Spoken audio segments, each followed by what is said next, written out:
Good day, Sir Medes. I'm going to discuss the Bill of Rights, Article 3, from Section 1 to 22. Okay. Section 1. No person shall be deprived of life, liberty, or property without due process of law, nor shall any persons be denied the equal protection of the law. The, then this measure seeks to present certain acts of discriminations to protect employees and advocate the equal protections cause of the Constitution. Then Section 2. The right of the people to be secure in their persons, houses, papers, and effects against unreasonable searches and seizures of whatever nature and for any purpose shall be inviolable, and no no search warrant or warrant of arrest shall issue except upon probable cause to be determined personally by the judge. Then Section 3. The the privacy of communications and correspondence should be inviolable except upon lawful order of the court, or public safety or order requires otherwise as prescribed by law. And any evidence obtained in violations of or the preceding section shall be unadmissible per any purpose in preceding. And Section 4. No law shall be passed abridging the freedom of speech, of expressions, or the press, or the right of the people peaceably or to assemble and petition the government for peoples or grievance.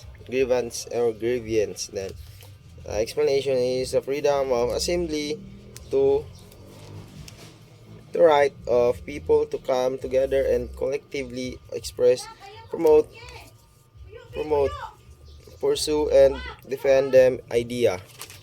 Then Section 5. No law shall be made protecting an establishment of religions, or prohibiting the free exercise and enjoyment of religious profession and workshop without discriminations or freedom should forever and around. No religious test shall be required for the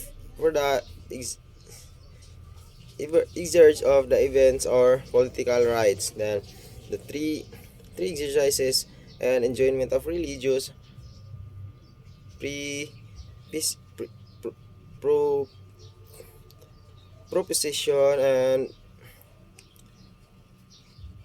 worship without discriminations and preferential forever be allowed. Then Section 6. The liberty of above and of changing the same within the limits prescribed by law shall be impaired except upon lawful order or the court. The provisions covers the right to travel both within and out of the country. Section 7. The right of the people to information on matters of public concern shall be recognize access to official records and documents and papers pertaining to officially meets transmission or decisions, as well as to government research data use as basis for policy development shall be approved the citizens subject to such limitations as may be provided by law. Section 8. Then Section 8.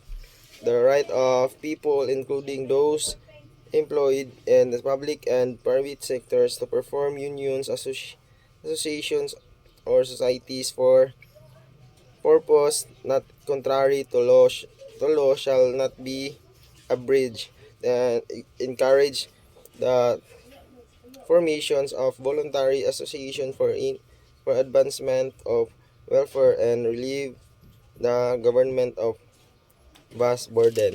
Yan.